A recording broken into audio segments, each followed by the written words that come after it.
Hello friends, Hindi साहित्य सेतु में आप सभी का स्वागत है। और जैसा कि आंसर की आ चुकी है, सभी लोगों ने अपने प्रश्नों को चेक कर लिया है, कितने सही हैं कितने गलत हैं।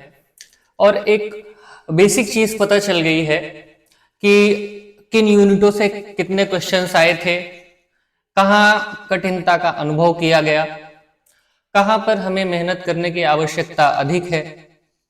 तो इन सब चीजों को लेकर एक विस्तार से चर्चा करने के क्रम में हम यहाँ उपस्थित हुए हैं।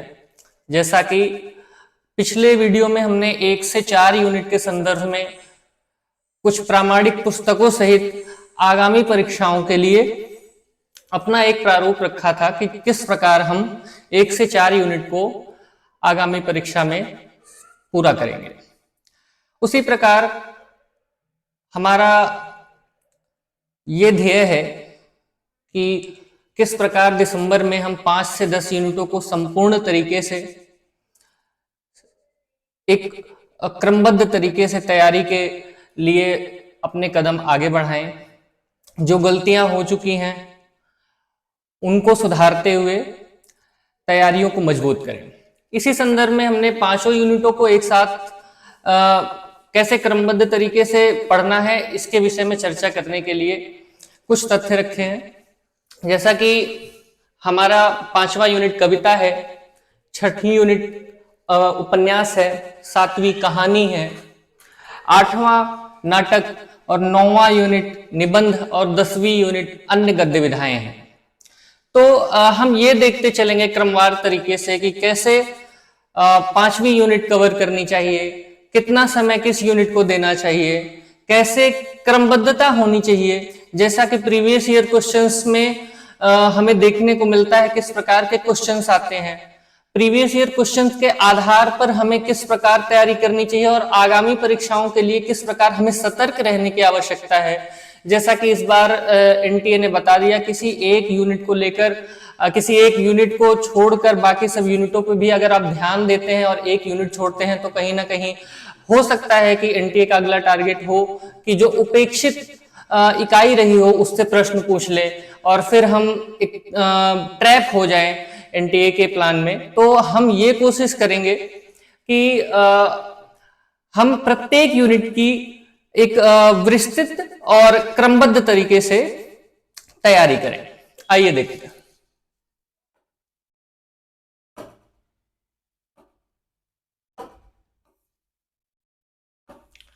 तो जब हम इकाई 5 की बात करते हैं तो इकाई 5 में मूल रूप से कविताएं हैं और कविताओं की संख्या बहुत ज्यादा है और कविताएं बड़ी भी हैं। जैसे मलिक मोहम्मद जायसी, कबीर, अयोध्या सिंह उपाध्याय, हरिऔध, मीरा, तो इनकी कविताएं काफी बड़ी हैं, कहीं कहीं जटिल भी हैं, बिहारी। तो इनका पढ़ाई का क्या प्रारूप होगा इस संदर्भ में हम चर्चा करेंगे। जैसे कि सबसे पहले एक चीज ये समझें कि जो भी प्रीवियस ईयर क्वेश्चंस में हम पाते हैं कि क्रम से बहुत क्वेश्चंस पूछे जाते हैं। जैसे जयशंकर प्रसाद कृत कामायनी के सर्गों से जो प्रश्न आते हैं अक्सर वह क्रम से या संवाद से होते हैं। जिनके 15 सर्ग हैं, चिंता, आशा, श्रद्धा, काम, वासना, लज्जा, कर्म, ईर्षा, ईड़ा, स्वप्न, संघर्ष, निर्वेद, दर्शन, रहस्य, आनंद, ये जो 15 सर्ग हैं इनको क्रमवार तरीके से लगाने के लिए कई बार क्वेश्चन पूछ लिए जाते हैं। कई बार उठा के पूछ लिया जाएगा, श्रद्धा सर के किसी संवाद का पूछ लेगा कि ये किनके बीच संवाद है। तो कैसे करें कि इन सब चीजों को हम एक स्थान पर रखकर पढ़ सकें, समझ सकें और अपनी तैयारी को मजबूत कर सकें। तो इनके सबसे पहले क्रमवार अध्ययन, रचना एवं रचनाकार। जैसा कि हमें पता है कि हमारे सिलेबस में जो भी रचनाकार लगे हैं उनके सभी विधाओं की रचनाओं को हमें ध्यान में रखना अति आवश्यक है। ये बात मैं क्यों कह रहा हूं, ये बात दरअसल मैं नहीं कह रहा हूं, ये बात एनटीए कह रहा है, ये बात यूजीसी कहती है अपने पीवाईक्यूज के माध्यम से, अपने प्रश्नों के माध्यम से। पूर्व में कई दफे ये पूछ लिया गया, जैसे निराला की कविताएं हमारे पाठ्यक्रम में लगी हुई हैं और उनके उपन्यासों का जिक्र हमें प्रश्न के रूप में पूछ लेते हैं। तो इसलिए यह महत्वपूर्ण हो जाता है कि हमारे 5 से 10 यूनिट में जितने रचनाकार लगे हैं सभी की रचनाएं हर विधा में, चाहे वो कविता हो, उपन्यास हो या कहानी हो, निबंध हो, एकांकी हो, नाटक हो, जिन जिन विधाओं में उन्होंने रचना की है उन सभी का क्रमवार डेटा अपने पास होना अति आवश्यक है। इससे ना कि हमें ये फायदा होगा यूजीसी नेट के लिए, बल्कि आने वाले असिस्टेंट प्रोफेसर, टीजीटी, पीजीटी और जीआईसी, इन सभी परीक्षाओं के लिए यह एक बहुत महत्वपूर्ण संकलन हमारे पास तैयार हो जाएगा। इसलिए हमारा सबसे पहला चरण होगा कि क्रमवार रचनाकारों की रचनाओं को अपने पास रखना। उसके बाद सभी कविताओं की भूमिकाओं का अध्ययन करना। अक्सर कई पिछले साइकिल के एग्जाम में पूछा गया था, ब्रजांगना विलाप किस कृति का नाम है, अर्थात ऐसा ही कुछ प्रश्न था, मुझे ठीक से थोड़ा याद नहीं है। तो ऐसा प्रश्न आया, तो ये प्रश्न आया कहां से? ये अयोध्या सिंह उपाध्याय हरिऔध ने भूमिका में लिखा था कि मैं पहले इसका नाम ब्रजांगना विलाप रखना चाहता था। तो इन चीजों को ध्यान रखना अति आवश्यक है कि यदि किसी कवि ने अपनी कविताओं के लिए कोई भूमिका लिखी है तो उसको हमें सावधानी पूर्वक पढ़ना होगा और उससे निकलने वाले तथ्यों को ध्यान में रखना होगा। उसी प्रकार खंड, अध्याय एवं तथ्यों का संकलन एक स्थान पे, जैसा कि मैं पहले बता चुका हूं, जितने सर्ग हैं, जैसे भारत भारती में 3 अध्याय हैं, उनके अंदर भी कई सारे उपखंड हैं, उन सभी को अपने नोट्स में रखना। ये कोई एक दिन में याद होने वाली चीजें नहीं है, लेकिन यदि आप नोट्स में इन्हें एक स्थान पर रखेंगे तो इसको डेली पढ़ने पे, एक बार डेली पढ़ने पे या हर दूसरे दिन डेली पढ़ने पे कहीं ना कहीं मस्तिष्क के एक कोने में ये आपके हो जाएंगे और आने वाली परीक्षाओं में जैसे ही आप प्रश्न को देखेंगे ये कहीं ना कहीं क्लिक कर जाएंगे कि भाई हमने इसे पढ़ा है और ये इस खंड की बात कर रहे हैं। उसी प्रकार उक्त रचनाकारों के काव्य संग्रहों का और उस काव्य संग्रह में कितनी कविताएं हैं और उक्त रचनाकार के कितने काव्य संग्रह हैं, इन बातों को भी ध्यान रखना अति आवश्यक है। क्योंकि पिछले वर्षों की परीक्षाओं में कई बार ये पूछा गया कि इस रचनाकार के इस काव्य संग्रह में कुल कितनी कविताएं हैं। इन चीजों को ध्यान रखना और अंत में यूनिट 5 के लिए सबसे महत्वपूर्ण बात निकल के जो सामने आती है, कविताओं को पढ़ना और इन चीजों का ध्यान रखना कि जहां कहीं तथ्य है उनकी ऊपर की 4 लाइन और नीचे की 4 लाइनों को कोशिश ये करना है कि याद रखें। क्योंकि जैसे नागार्जुन की कविता है अकाल और उसके बाद बहुत दिनों तक चूल्हा रोया चक्की रही उदास, तो इनकी कविताओं के पंक्तियों का क्रम भी पूछा जाने लगा और ये इसकी परंपरा हालांकि पहले से रही है। तो इन बातों को ध्यान रखें कि यूनिट 5 में इन कुछ महत्वपूर्ण बिंदुओं को साथ रख के हम यूनिट 5 को आगामी परीक्षाओं के लिए तैयार करेंगे। अब चलिए बढ़ते हैं यूनिट 6 की ओर, उपन्यास। यूनिट 6 उपन्यास, इनकी सर्वप्रथम उपन्यास 13 लगे हुए हैं और उपन्यास काफी बड़े भी होते हैं। मूल रूप से कुछ ऐसे उपन्यास हैं जब तक ये उपन्यास किसी भी पाठ्यक्रम में रहेंगे इनसे प्रश्न पूछे जाते रहेंगे, क्योंकि ये उपन्यास ना होकर भारतीय साहित्य की अमरगाथा हो चुके हैं। जैसे गोदान उपन्यास हो गया, जब तक हिंदी साहित्य रहेगा तब तक गोदान रहेगा और जब तक गोदान रहेगा तब तक उससे प्रश्न पूछे जाएंगे। इसलिए इनका अध्ययन करना हमें बहुत जरूरी हो जाता है। हालांकि इनका ही अध्ययन नहीं, इनके आलोचनात्मक कथनों का भी अध्ययन करना, इनके बारे में विद्वानों की क्या राय रही है उनका अध्ययन करना हमारे तैयारी में एक महत्वपूर्ण चरणों के लिए महत्वपूर्ण चरण होंगे। तो जैसे सर्वप्रथम अपनी नोट्स तैयार करने के लिए हमें क्या करना है कि पहले उपन्यास की भूमिका पढ़नी है, भूमिका से एक नोट्स बनानी है और भूमिका की जो नोट्स के बाद फिर हमें उपन्यास की पहली लाइन क्या है। और एक बात ध्यान रखें कि उपन्यास अगर खंडों में, जैसे प्रेमचंद का गोदान उपन्यास के 36 भाग हैं, अगर वो 36 भाग में लिखे गए हैं, 1936 की रचना और उपन्यासकार का जन्म भी उसी नोट्स के ऊपर, मैं कभी आपको अपने नोट्स की कुछ पीडीएफ के माध्यम से आपको दिखाऊंगा कि नोट्स कैसे एक तैयार करें जिससे हम क्रमबद्ध तरीके से कभी क्विक रिवीजन के लिए तैयार हो जाएं, तो बहुत क्रमबद्ध तरीके से हमारा क्विक रिवीजन हो जाए। तो उपन्यास में पहले उनकी भूमिका के जो महत्वपूर्ण तथ्य हैं वो रखना है। पात्रों को रखने हैं। यदि अगर कुछ ऐसा क्रम टाइप के बहुत ज्यादा आ रहे हैं तो उनके पात्रों के क्रम भी रखने हैं। किस भाग में क्या घटनाएं हुई, जैसे मैला आंचल हो गया, मैला आंचल में जो कि 67 परिच्छेद हैं, तो जैसे इसमें पूछता है दूसरे खंड के 18वें परिच्छेद में गांधी जी की मृत्यु हुई थी, तो गांधी जी की मृत्यु का जिक्र है, तो कभी ये प्रश्न पूछ सकता है कि किस परिच्छेद में गांधी जी की मृत्यु हुई थी। जैसे कि पिछली परीक्षाओं में ये पूछा गया था, तहसीलदार हरगौरी की मृत्यु किस परिच्छेद में हुई थी। तो इन चीजों को हमें बेसिकली ध्यान रखना है कि तथ्यों को एक सार एक स्थान पर जब तक नहीं रखेंगे, तब तक एक वृहद उपन्यास को आप जब तक 20-22 पेज में नहीं रखेंगे, तब तक इन उपन्यासों को बहुत अच्छे से तैयार करके उनके प्रश्नों को सही करना थोड़ा सा कठिन हो जाएगा। इसलिए हम क्रमवार भूमिका सहित इसका संपूर्ण विश्लेषण करेंगे और उसके बाद संपूर्ण संकलन एक स्थान पर रखेंगे। और मनोवैज्ञानिक पाठ प्रक्रिया का प्रयोग, अच्छा इसका अर्थ क्या है?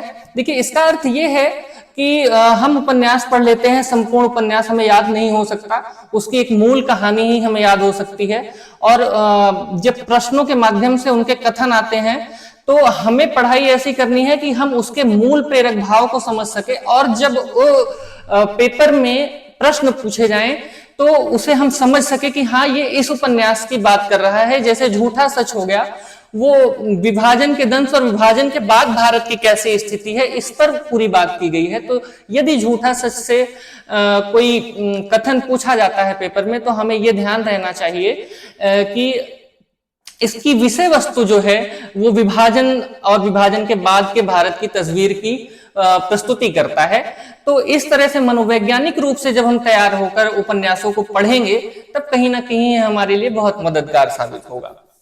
इसी प्रकार आलोचनात्मक कथन व नौ दृष्टिकोण, इसका आशय यह है, आलोचनात्मक कथन व नौ दृष्टिकोण का आशय यह है कि जैसे नंद दुलारे वाजपेयी ने गोदान के संदर्भ में यह कहा कि यदि मैं गोदान लिखता तो मैं शहरी पात्रों को नहीं लिखता, मैं शहरी पात्रों को नहीं बनाता। तो ऐसे कथन बहुत सारे आलोचनाकारों के होंगे, तो उन कथनों को हमें ध्यान रखना इसलिए भी आवश्यक है क्योंकि गोदान हमारे सिलेबस का एक बहुत महत्वपूर्ण उपन्यास है। तो इसलिए बहुत जरूरी है कि इन छोटी छोटी चीजों को हम ध्यान में रखें। इसके बाद आइए हम चर्चा करते हैं यूनिट 7 कहानी के लिए। चूंकि कहानियां 21 हैं और कहानियां छोटी होती हैं, पढ़ने में इंटरेस्टिंग होती हैं, तो इनमें हम कुछ मूल चीजें करेंगे। जैसे अगर आपके पास पीडीएफ है, पीडीएफ होनी भी चाहिए, तो कहानियों को पढ़ें, कहानियों में छोटी छोटी चीजें को हाईलाइट करते हुए चलें। हाईलाइट इसलिए करते चलें कि अंतिम समय में जब आप पढ़ें तो सिर्फ हाईलाइट पढ़ें, वो बहुत काम आता है। जैसे सीता की उम्र कितनी थी, 10 वर्ष, जैसे किन किन स्टेशनों का नाम आया। क्रमवार चीजों को रखने का प्रयास हर एक कृति में जरूर करिएगा, क्योंकि क्रमवार प्रश्नों की जो श्रृंखला पूछी जाती रही है और आगे भी पूछी जाती रहेगी। तो इसलिए हमेशा कोशिश ये होनी चाहिए कि संपूर्ण कहानियों को ध्यानपूर्वक पढ़ें, कहानी के सभी तथ्यों को हाईलाइट करें और किस पत्रिका में प्रकाशित हुई, सर्वप्रथम कहानी किस पत्रिका में प्रकाशित हुई, इस चीज का ध्यान रखें। और किस कहानी संग्रह में वह कहानी संकलित है, उस कहानी संग्रह में कितनी कहानियां हैं, इस चीज का भी ध्यान रखना होगा। और इस चीज का भी हमें ध्यान रखना होगा कि उस रचनाकार के कुल कितने संग्रह हैं। जैसे निर्मल वर्मा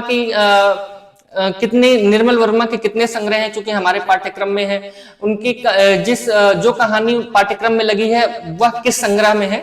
तो इन चीजों को ध्यान रखते हुए हमें कहानी की यूनिट को तैयार करना होगा। अब बहुत महत्वपूर्ण यूनिट आती है इकाई 8 नाटक। ये महत्वपूर्ण यूनिट इसलिए है क्योंकि यहाँ संवादों की परंपरा है, और संवादों की परंपरा से प्रश्न बहुत पूछे गए हैं, हमेशा पूछे गए हैं और पूछे जाते रहेंगे। जयशंकर प्रसाद के ऐतिहासिक नाटकों से जो प्रक्रिया चलती है, आगे समस्या मूलक नाटकों तक चलती हुई व्यंग्य नाटक तक जब पहुंचती है, तो इनमें संवादों का एक बहुत महत्वपूर्ण अंश उभर कर सामने आता है। हम जब भारतेंदु युग से नाटकों की बात करना शुरू करते हैं और महाभोज तक की प्रक्रिया में नाटकों पर जाते हैं, तो संवाद की एक प्रक्रिया आती है। उस प्रक्रिया में हम ये पाएंगे कि संवाद से और पात्रों से और क्रमों से जो प्रश्न आते हैं वो सदैव ही आते हैं और आते रहेंगे। इसलिए हमें इनमें कुछ मूल चीजों को ध्यान रखना होगा, जैसे कि नाटक के अंकों का क्रम। जैसे हमारे शुरू के जो भी नाटक है, जितने भी, चाहे वो ध्रुव सामनी हो, स्कंदगुप्त हो या चंद्रगुप्त हो या भारत कि जो भी अभी हमारे सिलेबस में नाटक लगे हुए हैं उनके अंकों के क्रम बहुत जरूरी है। नाटक के गीतों के क्रम, कितने गीत हैं, किस अंक में ये गीत आए, ये आपके नोट्स में नोट होना चाहिए। या जब नाटक को हम पढ़ाएंगे तो बुक के माध्यम से जैसे हम पढ़ाएंगे तो हम जैसे अंक 1 पढ़ा रहे हैं तो अंक 1 में कौन से गीत आए हैं, कालिदास मात्रगुप्त के गीत आए हैं या देवसेना के गीत आए हैं, तो उनको हम क्रम से रखते चलेंगे, उनके महत्वपूर्ण संवाद क्रम से रखते चलेंगे। धातुसेन कुमारदास के संवादों को पूछा गया, तो ऐसे संवाद पूछे जाते रहेंगे। तो इसलिए एक क्रमवार तरीके से हम पढ़ाई की ओर चलेंगे और तैयारी करेंगे इसी क्रम में, क्योंकि यही क्रम ही है जो हमारे प्रश्नों को आसानी से हल करने में हमारी मदद करेगा। नाटक की भूमिका का अध्ययन बहुत जरूरी है। नाटक की भूमिका का अध्ययन और नाटक के आलोचना का भी अध्ययन बहुत जरूरी है। किसी भी अभी इस बार जो प्रारूप है नाटक की भूमिकाओं के अध्ययन का, आलोचनाकारों ने नाटकों को किस प्रकार कहा, जैसे बकरी नाटक के संदर्भ में कुछ एक आलोचक ये कहते हैं कि यह नाटक बहुत स्थूल है, कुछ एक आलोचनाकार ये कहते हैं कि यह एक तत्कालीन भारतीय समाज का व्यंग्यात्मक नाटक है जो कि बहुत अच्छा साबित हुआ, काफी प्रदर्शित किया गया ये नाटक। तो ऐसे ऐसे काफी आलोचनाएं हुई हैं, उन आलोचनाकारों के कथनों को भी हमें ध्यान में रखना बहुत जरूरी है। एक बात और नाटकों के संदर्भ में आती है, नाटक के प्रथम मंचन एवं किरदारों के नाम। जैसे कोई नाटक है वह प्रथम बार कहाँ मंचित हुआ, उसे कोई अवार्ड मिला, और नाटक में जो नाटककार थे, जो नाटक करने वाले थे, उनके नाम भी प्रश्नों में पूछे गए हैं।